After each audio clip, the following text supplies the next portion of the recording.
Assalamualaikum warahmatullahi wabarakatuh. Alhamdulillah, alhamdulillahilladzi ja'ala syahrul ramadana syahrul mubarak. Asyhadu an la ilaha illallah wahdahu la syarika lah, wa asyhadu anna Muhammadan abduhu wa rasuluh. Allahumma sholli wa sallim wa barik ala Muhammadin wa ala alihi wa ashabihi wa man tabi'ahum bi ihsan ila yaumiddin, amma ba'd. Yang kami hormati bapak-bapak, ibu-ibu, hadirin wal hadirat, muslimin wal muslimat yang insyaallah semuanya dirahmati, diberkahi oleh Allah Subhanahu wa taala. Alhamdulillah, segala puji dan syukur senantiasa kita panjatkan kehadirat Allah atas segala limpahan nikmat yang Allah berikan kepada kita bersama. Alhamdulillah, walaupun di tengah rintik hujan kita masih diberikan nikmat iman oleh Allah, nikmat Islam, nikmat kesehatan, nikmat kesempatan, dan alhamdulillah pula kita masih diberikan keringanan untuk melangkahkan kaki menuju masjidnya Allah ini dalam rangka untuk menunaikan kewajiban kita sebagai hambanya, yaitu menunaikan sholat maghrib secara berjamaah. Mudah-mudahan sholawat serta salam senantiasa tercurah kepada junjungan kita Nabiullah Muhammad sallallahu alaihi wasallam. Demikian juga kepada keluarganya, sahabatnya, dan juga seluruh umatnya yang setia kepada sunnahnya. Bapak Ibu yang dirahmati oleh Allah, pada malam hari ini saya diminta untuk menyampaikan tentang persiapan Ramadan malam ini dan juga malam yang akan datang. Insya Allah kita akan mengkaji tentang Ramadan yang akan kita hadapi. Marilah kita majelis kita ini kita awali dengan sama-sama baca basmalah. Bismillahirrahmanirrahim. Bapak Ibu yang dirahmati oleh Allah Subhanahu wa taala, memang kalau kita baca di dalam berbagai kitab hadis, kitab fikih ataupun kitab tafsir Al-Qur'an, ketika berbicara tentang Ramadan itu memang sangat luas Bapak Ibu sekalian. Baik dari sisi syariatnya, hikmahnya, ataupun juga amalan-amalan utama yang bisa kita kerjakan, yang bisa kita lakukan di dalamnya, dan lain-lain gitu ya. Nah, pada kesempatan malam hari ini kita akan berbicara secara khusus terkait bagaimana persiapan kita dalam rangka untuk menyambut bulan Ramadan itu.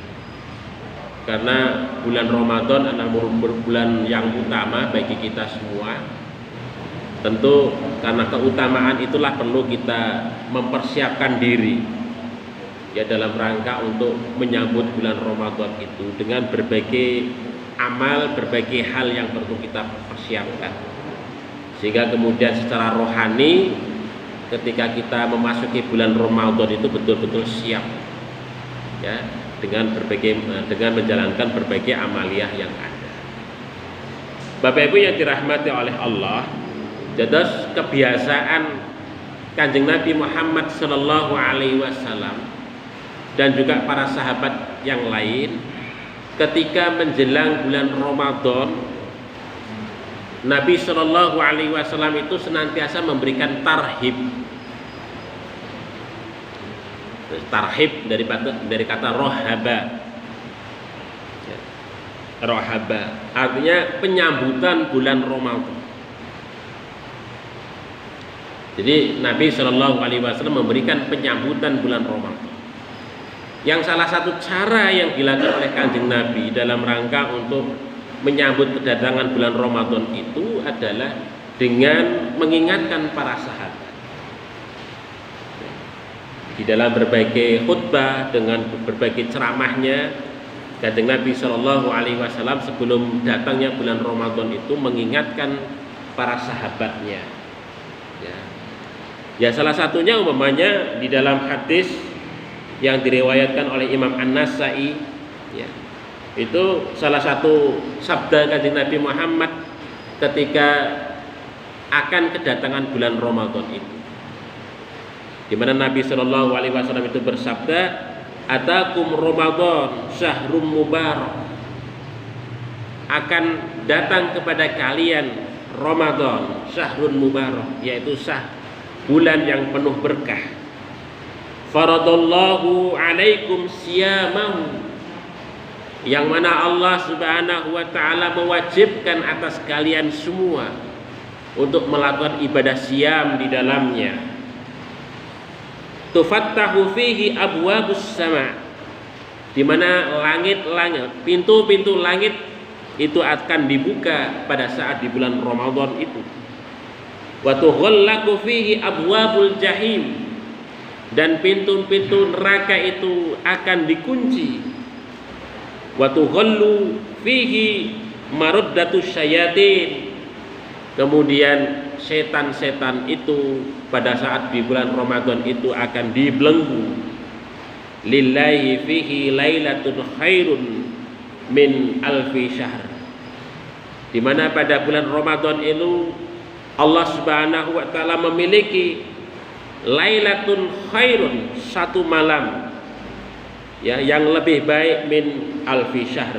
Man hurima khairaha, barang siapa yang terhalang untuk mendapatkan kebaikannya, faqad hurima, maka sungguh dia akan terhalang untuk memperolehnya pada masa yang akan datang. Maksudnya pada tahun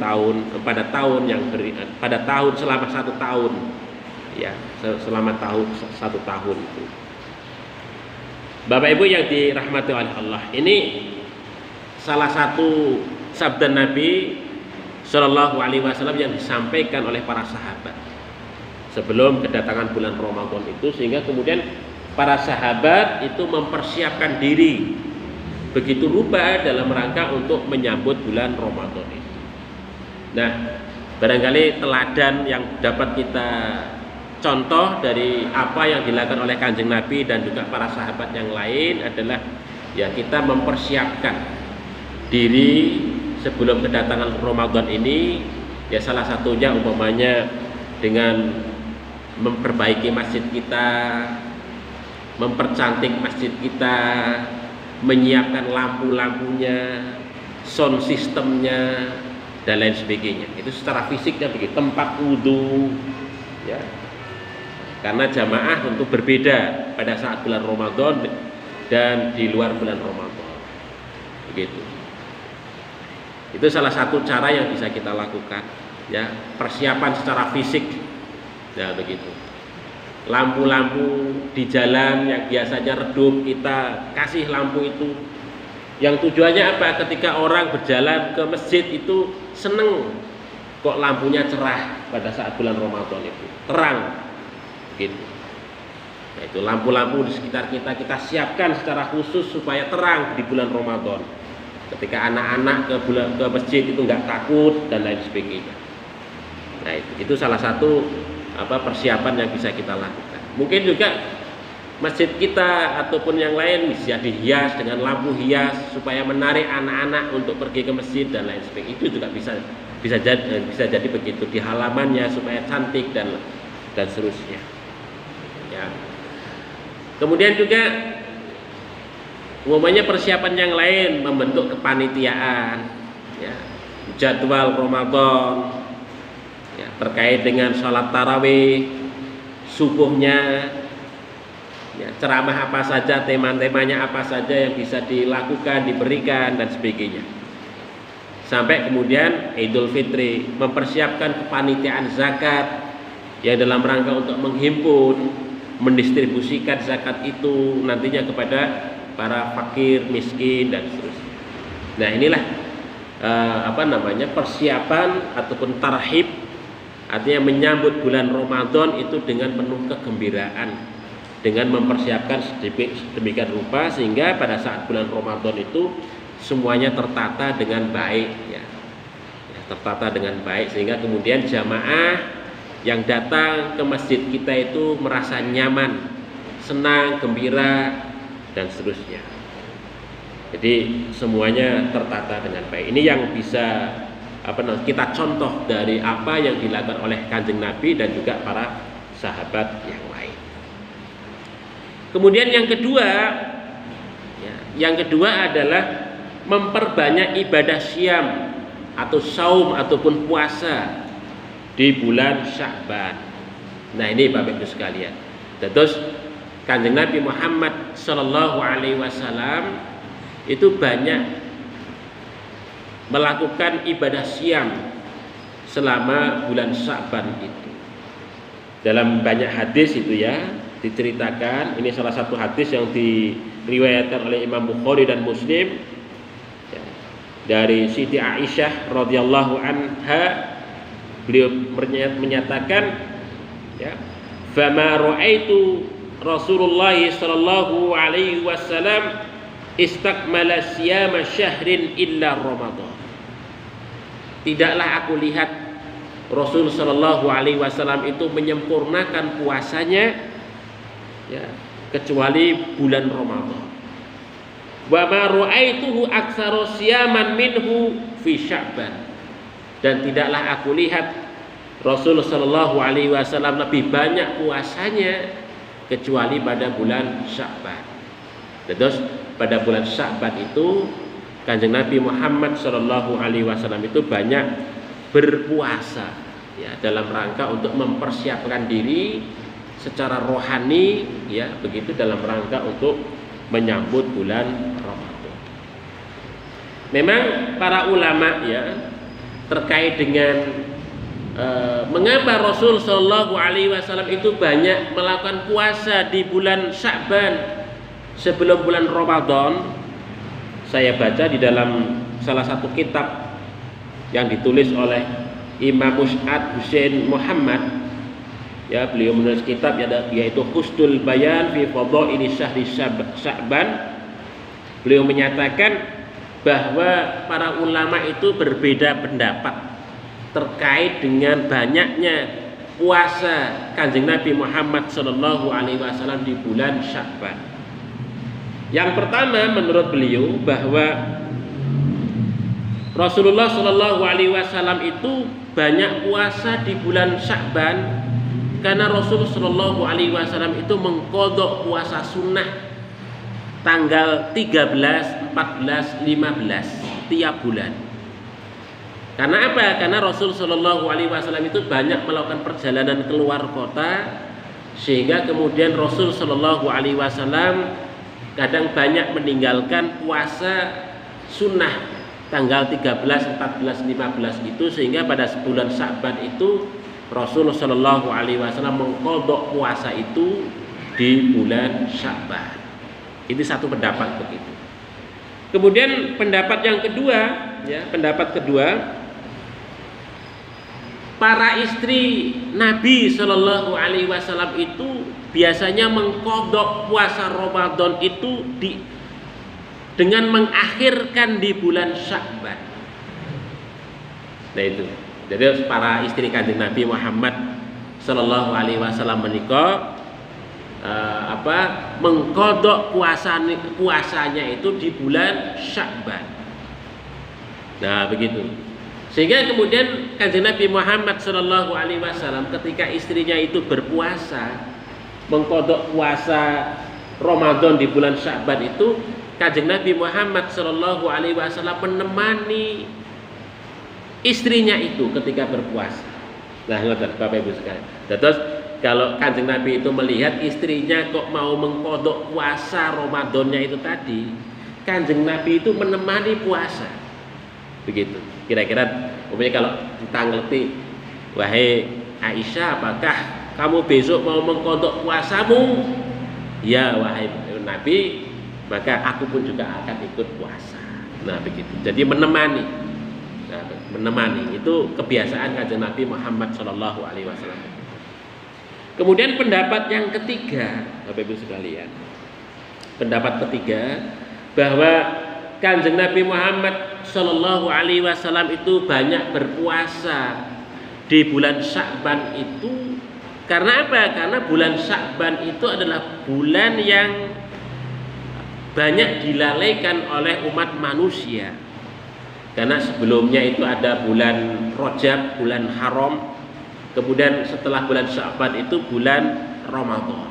Sehingga bulan Sya'ban itu bulan kejepit. Nah, begitu. Sering diabaikan oleh umat manusia. Sehingga kemudian Kanjeng Nabi Muhammad Sallallahu Alaihi Wasallam itu berpuasa di bulan Sya'ban itu karena apa?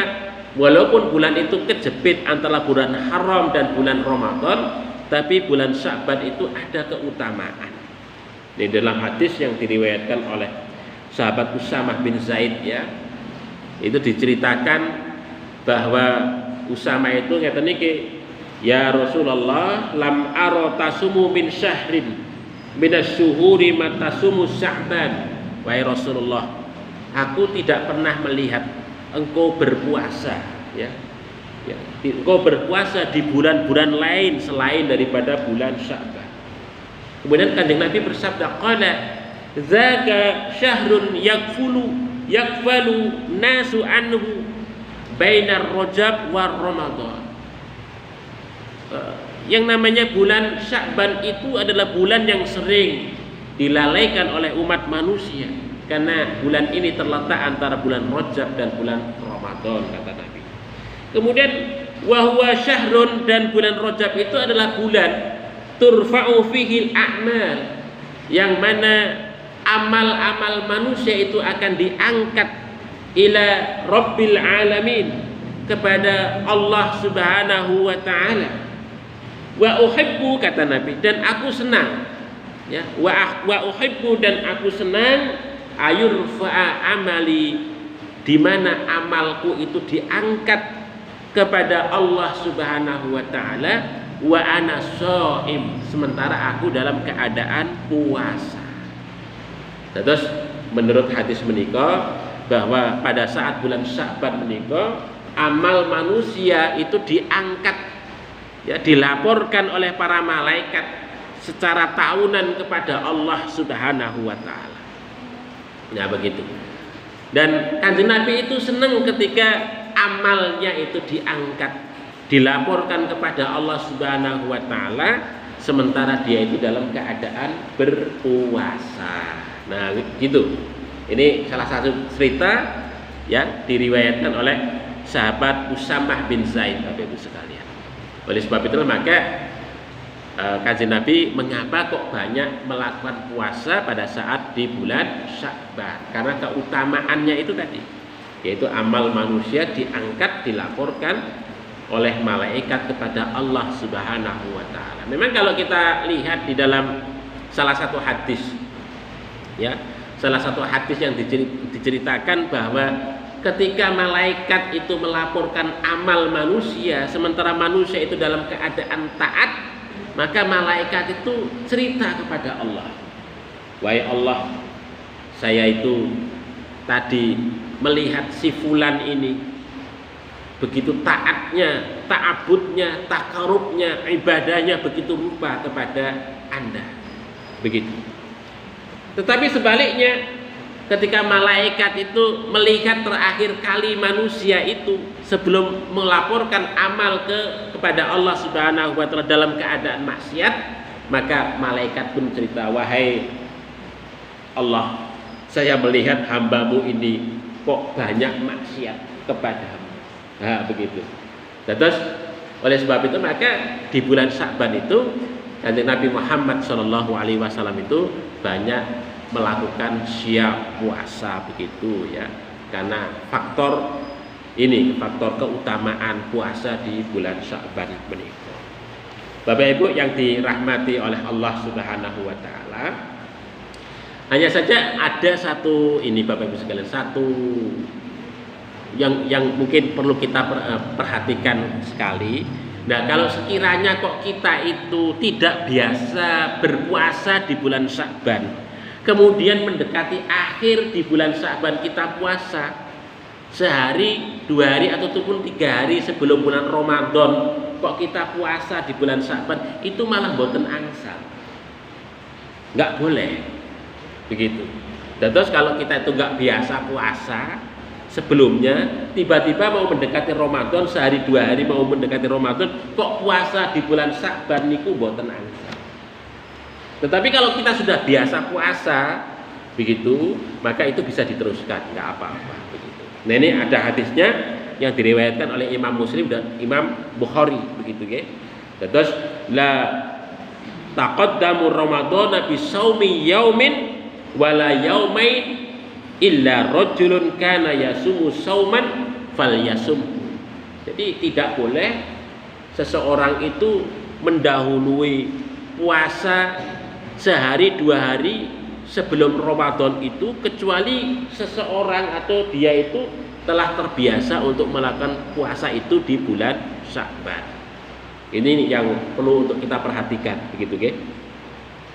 Kemudian yang ketiga Bapak Ibu sekalian, apa yang perlu kita lakukan sebelum bulan Ramadan menika adalah membayar puasa Ramadan tahun sebelumnya yang belum ditunaikan. Tadi salah satu cerita tadi bahwa para istri Nabi Shallallahu Alaihi Wasallam sering qadha puasa Ramadan menika di bulan Sya'ban. Barangkali ibu-ibu atau bapak-bapak yang masih punya hutang terkait dengan ibadah puasa tahun lalu ataupun tahun yang sebelumnya, maka ini kesempatan untuk membayar hutang kita, ya, ibadah kita kepada Allah Subhanahu wa taala. Mumpung masih ada waktu di bulan Sya'ban ini. Begitu ya. Begitu. Kemudian yang keempat, mengetahui masuknya bulan Ramadan. Nah, ini penting Bapak Ibu sekalian. Karena kewajiban itu akan menjadi wajib ya, ketika kita tahu waktunya. Begitu. Ketika kita tahu masuk bulan Ramadan, maka kewajiban itu datang kepada kita. Maka disinilah pentingnya untuk mengetahui waktu, kapan kira-kira bulan Ramadan itu datang. Begitu. Kalau dulu pada zaman Nabi, pada zaman sahabat, sebelum ada teknologi hitung yang canggih seperti saat ini, untuk menentukan awal dan akhir bulan Ramadan itu dengan ru'yah, dengan cara melihat secara langsung. Begitu. Maka di dalam hadis Bukhari Muslim diceritakan dari Abu Hurairah, summu li ru'yatih wa aftiru li ru'yatih. Berpuasalah kalian itu ketika melihat bulan, ya, wa aftiru li ru'yatih, dan berbukalah kalian itu ketika melihat bulan. Maksudnya dengan cara meru'yah, ya, menentukan awal dan akhir bulan itu dengan cara meru'yah begitu ya. Nah, ini dulu pada zaman Nabi Shallallahu Alaihi Wasallam ketika teknologi hitung itu belum ada begitu ya.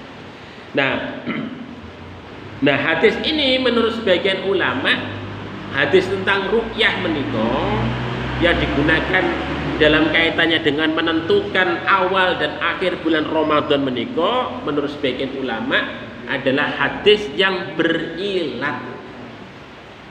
Hadis yang berilat. Maksudnya hadis yang berilat itu apa? Hadis ya karena faktor kemunculan hadis itu karena faktor situasi dan keadaan yang menjadi dasar hadis itu muncul. Itu namanya hadis berilat. Ya, begitu. Bapak Ibu yang dirahmati oleh Allah Subhanahu wa taala. Mengapa Kanjeng Nabi dan para sahabat dulu menggunakan ru'yah? Karena begini, ada satu cerita yang diriwayatkan oleh Imam Bukhari ya, yang diriwayatkan oleh Abdullah bin Umar menika. Ngeten critanipun, kata Nabi, inna ummatun umiyah.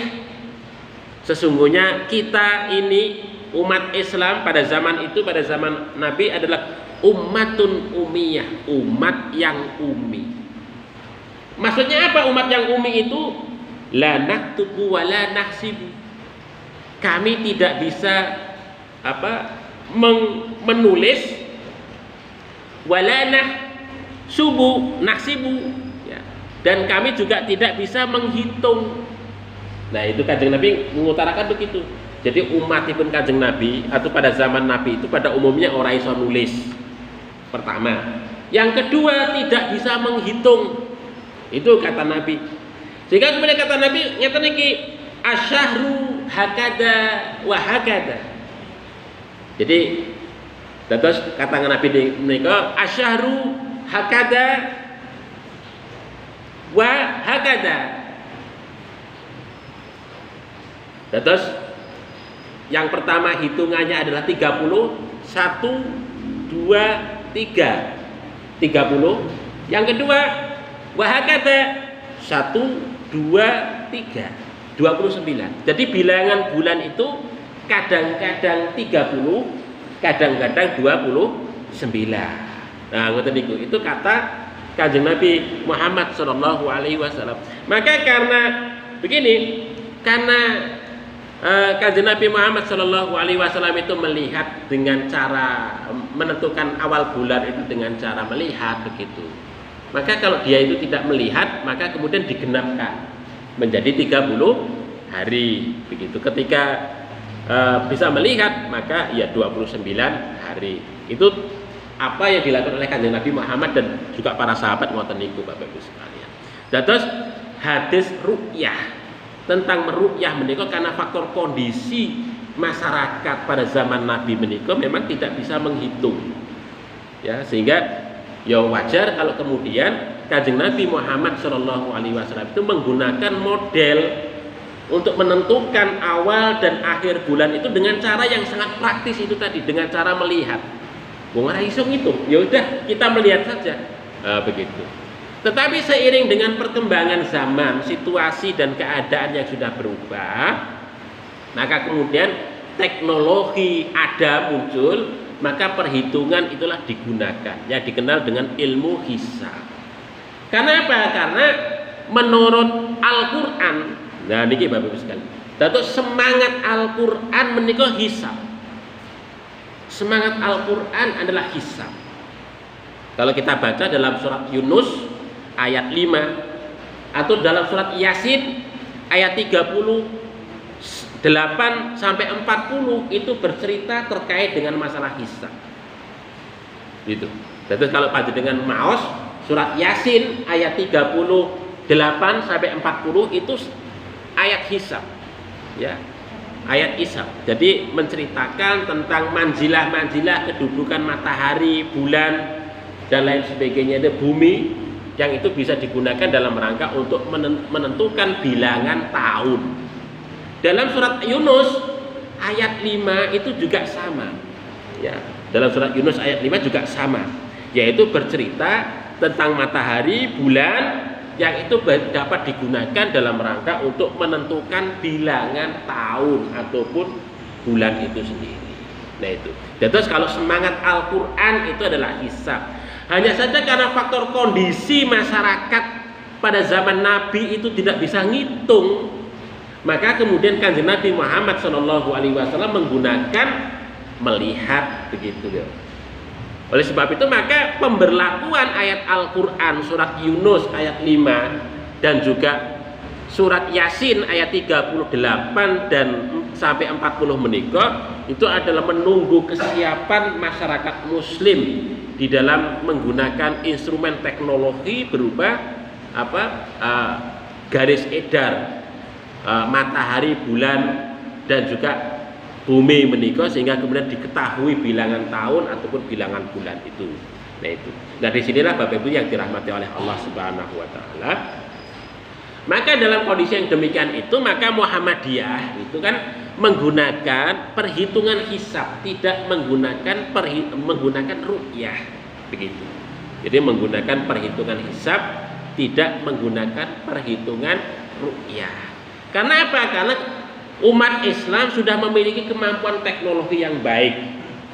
Perhitungan, penentuan awal bulan, bahkan tahun itu bisa ditentukan jauh hari, ya. Jadi tidak harus mepet. Kalau melihat bulan kan mepet, sehari sebelum hari H dilihat dulu. Kalau nggak melihat, digenapkan besok, baru besoknya lagi berpuasa, begitu. Nah itu kalau masyarakat tradisional nggak masalah, begitu. Tapi kalau masyarakat teknologi sekarang ini, itu kan butuh persiapan, ya. Kapan seseorang itu harus libur, itu ya harus jauh hari dipersiapkan dengan baik, dan itu hanya bisa dengan perhitungan hisab, Bapak Ibu sekalian. Sebagai contoh, di Eropa menikah, Bapak Ibu sekalian, untuk izin kapan seseorang itu mau Idul Fitri, Idul Adha itu 3 bulan sebelumnya itu sudah mengajukan izin ke kantor, bahwa izin tidak bekerja karena faktor libur Idul Adha, Idul Fitri itu 3 bulan sebelumnya harus izin ke kantor. Kalau tidak begitu, ya tidak bisa. Itu. Kalau sehari tiba-tiba baru sekarang dihisap dan dilihat besok kemudian libur, ya nggak bisa. Kapan mau laporannya ke kantor? Nggak bisa. Begitu. Itu situasinya sudah begitu, sudah berbeda. Masyarakat industri, apalagi masyarakat di barat itu ya sudah begitu, persiapannya sudah begitu. Orang untuk libur mengajukan ke pimpinan, ke instansi pemerintahan itu tidak bisa serta-merta, tetapi harus direncanakan 3 bulan sebelumnya. Itu kalau kita melihat dari sisi kebutuhan praktisnya, ngoten niku Bapak Ibu sekalian. Kebutuhan praktisnya ngoten niku. Dan satu hal lagi Bapak Ibu yang dirahmati oleh Allah, mengapa kok kemudian kita menggunakan hisab? Itu salah satunya bahwasanya hisab ru'yah itu ya. Ru'yah itu tidak bisa menyatukan dunia Islam. Ru'yah menikah tidak bisa menyatukan dunia Islam. Karena apa? Penanggalan antara satu negara dengan negara lain berbeda. Antara satu dengan yang lain itu berbeda. Begitu. Nah, itu. Kenapa semakin ke timur tanggal itu semakin kecil dan tidak tampak. Semakin ke barat itu semakin besar derajatnya. Nah, begitu. Jadi ini salah satu kelemahan kelemahan ru'yah begitu. Sehingga kemudian tidak semua wilayah itu bisa melihat tentang masalah hilal menika. Walaupun itu menggunakan alat teknologi secanggih apapun seperti teropong begitu. Ya untuk memastikan saja apakah bulan itu nanti di sebelah sini matahari, sebelah kanan matahari munculnya, atau sebelah kiri matahari posisinya berapa derajat, itu aja sulit Bapak Ibu sekalian. Saya itu dulu ketika di kuliah terkait dengan masalah ilmu hisab menika, itu pernah menghisap ke pantai Parangtritis menika, melihat ya, meru'yah ke pantai Parangtritis, nggih mboten gagal. Padahal bulan itu sudah 8 derajat. Kira-kira hilal itu sudah 8 derajat, kan sudah besar. Itu saja gagal. Jadi tidak mudah untuk meru'yah, itu nggak gampang. Nah ini salah satu contoh yang yang memang sudah nggak praktis lagi dari sisi dari sisi teknologi dan lain sebagainya, sudah tidak ya praktis lagi dalam rangka untuk menentukan awal dan akhir bulan, itu sudah tidak praktis lagi. Nah oleh sebab itu maka Muhammadiyah itu melihat ya bahwasanya yang namanya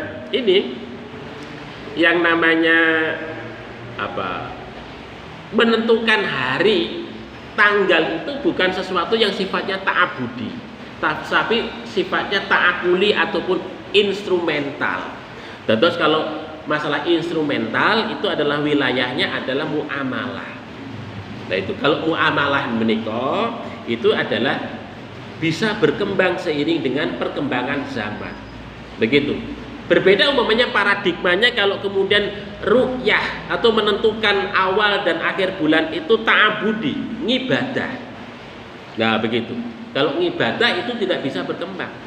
Tetapi yang namanya menentukan waktu menika bukan ta'abudi, tetapi ta'akuli ataupun instrumental. Ya sebagai contoh umpamanya Bapak Ibu sekalian menentukan kapan waktu sholat duhur itu sangat instrumental.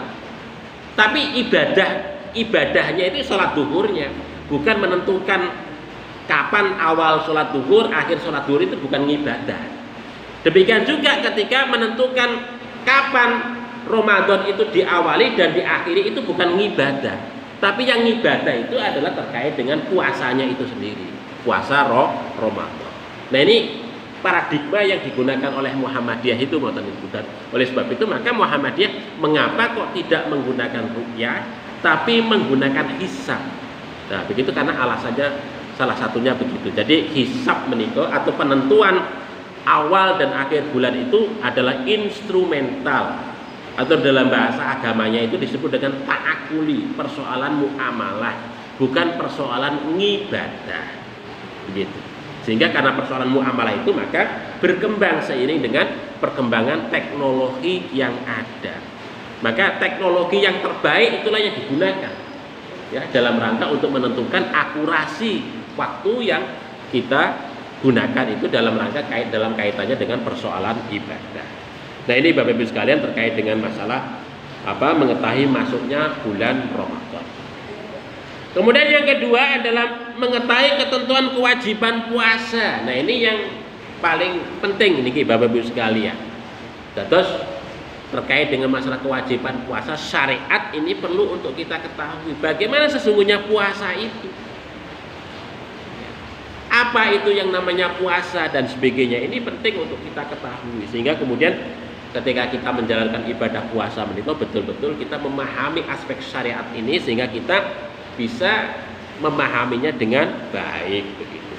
Maka kalau kita lihat umpamanya di dalam di dalam pengertian yang diberikan oleh Imam Al-Qurtubi di dalam kitab tafsirnya, beliau menyatakan yang dimaksudkan dengan puasa menika adalah al-imsak anil muftirat.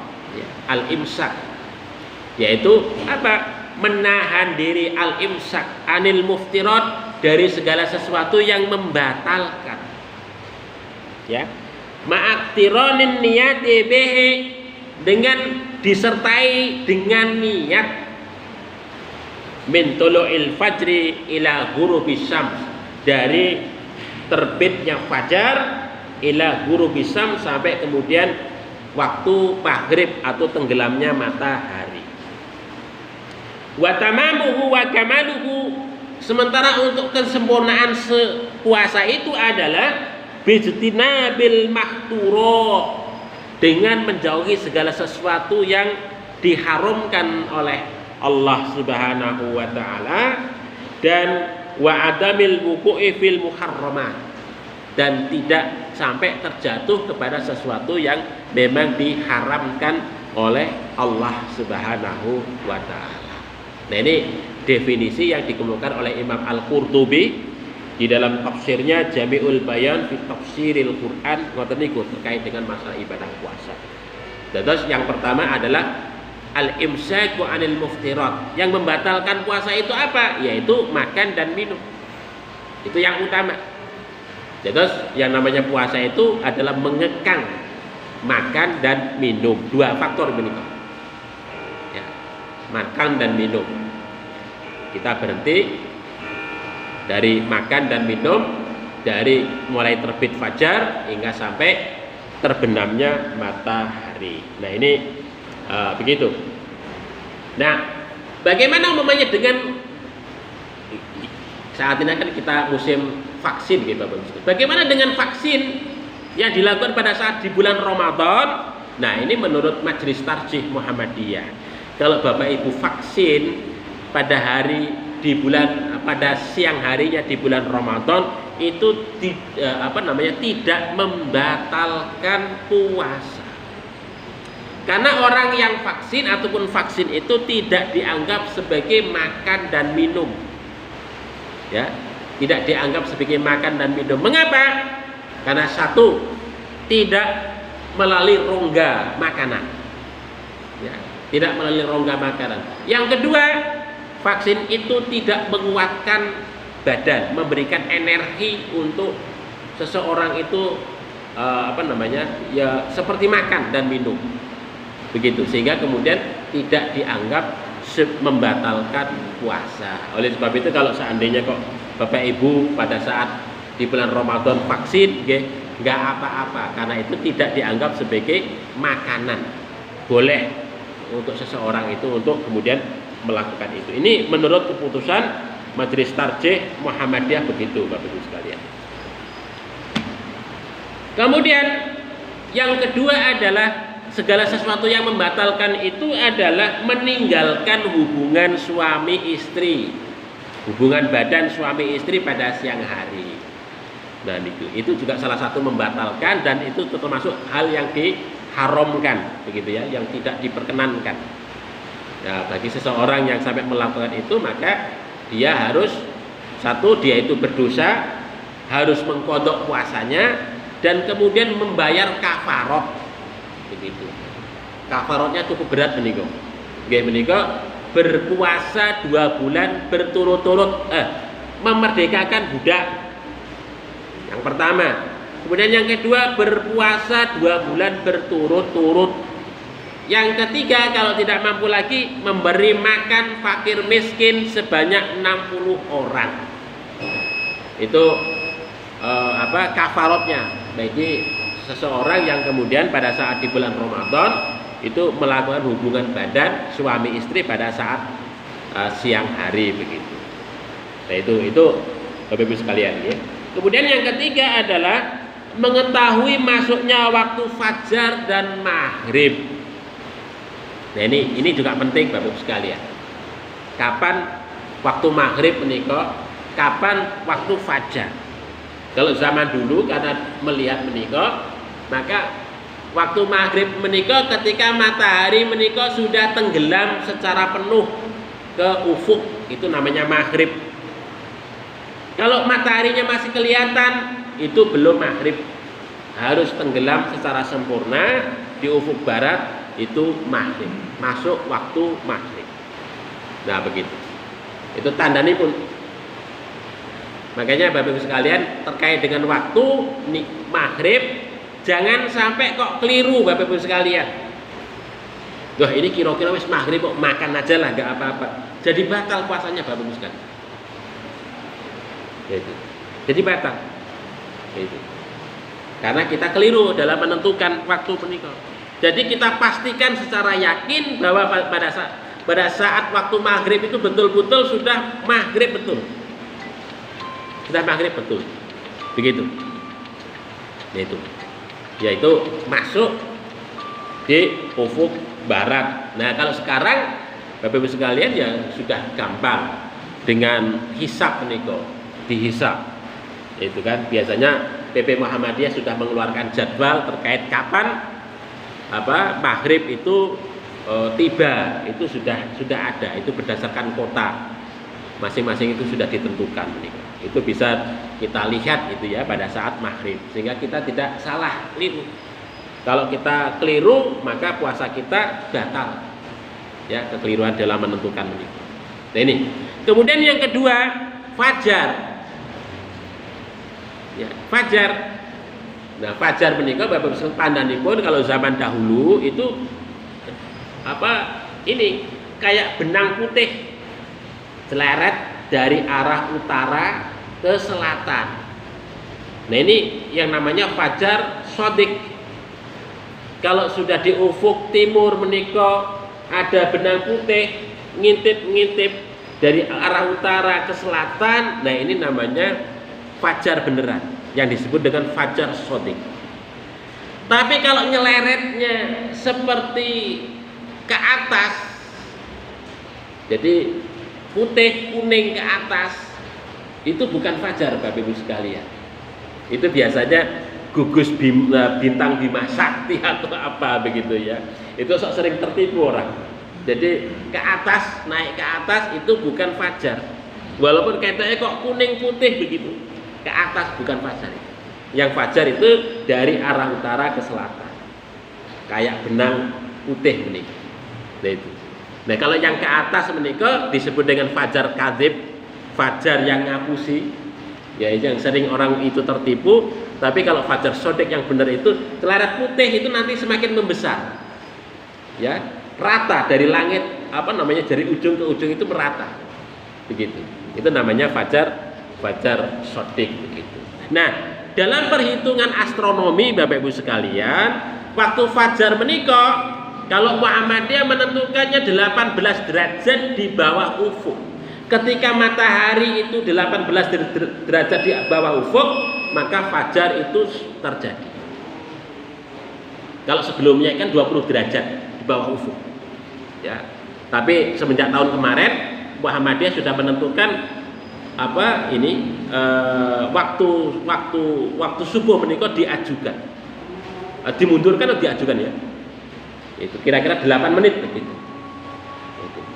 18 derajat. Kalau sebelumnya agak dalam yaitu 20 derajat. Begitu. Kenapa? Berdasarkan riset ternyata matahari di bawah ufuk 20 derajat itu ternyata belum fajar. Jadi waktu pagi kita menikah terlalu pagi, subuh kita terlalu pagi. Sehingga kemudian diundurkan, dimajukan atau dimundurkan istilahnya ini. Yaitu sehingga kemudian ke 18 derajat. Sehingga waktu Muhammadiyah menikah dengan waktu yang umum yang dari Kemenak menikah itu agak berbeda. Bedanya itu sekitar 8 menit. 8 menit. Nah itu. Jadi lebih kalau sahur ya biasanya lebih awal Kemenak gitu ya. Muhammadiyah agak mundur kira-kira 8 menit, termasuk juga waktu subuh ini. Saya nggak ngerti apakah waktu subuh ini sudah dibenarkan menurut menurut PP Muhammadiyah atau belum begitu. Diundurkan 8 menit gitu ya. Gitu. Karena apa? Karena 20 derajat itu terlalu dalam, enggak subuh kita itu terlalu dalam begitu. Jadi belum fajar kita sudah adzan. Begitu. Itu menurut berbagai penelitian riset dari berbagai kota di Indonesia bahkan juga di belahan dunia yang lain ternyata begitu. Bapak Ibu yang dirahmati oleh Allah Subhanahu wa taala, ini terkait dengan persiapan kita di bulan Ramadan. Ya, mudah-mudahan pada saat di bulan Ramadan nanti kita betul-betul telah siap gitu ya di dalam kita menjalankan berbagai macam ibadah dan yang lainnya. Mungkin begitu yang saya sampaikan Bapak Ibu sekalian. Ada kekhilafan mohon maaf. Marilah kita akhiri dengan sama-sama membaca doa kifaratul majlis. Subhanakallahumma rabbana wa bihamdika asyhadu an la ilaha illa anta astaghfiruka wa atubu ilaik. Assalamualaikum warahmatullahi wabarakatuh.